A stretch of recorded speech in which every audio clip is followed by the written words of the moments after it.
I be well of spine. Out in mind. Afrika yenu. Kulenga kurufara.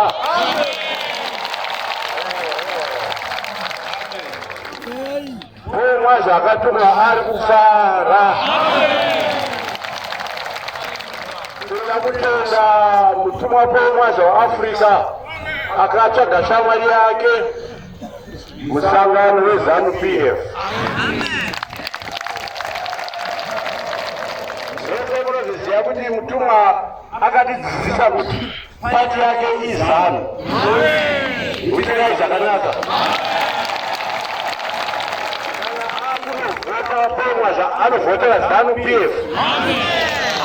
Izvirai kuti neapostoli Africa kuti muungane ime vanhu vanonzi vesindanti muchirwiswa ima hamuna mari asi muna Mwari. Makagwane vanhu vane mari zhinji asi nokuda kwaMwari takaita zvirayiro zvitatu gore rapera.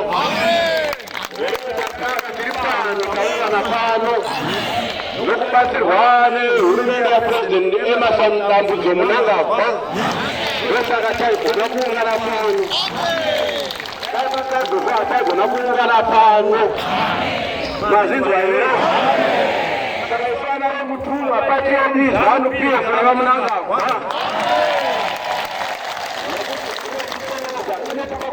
Kuna makamwaro ndikadini. Kuti tiende kudenga kunyanya. Mwezi wa izvo zvinoga. Tatenda chaizvo.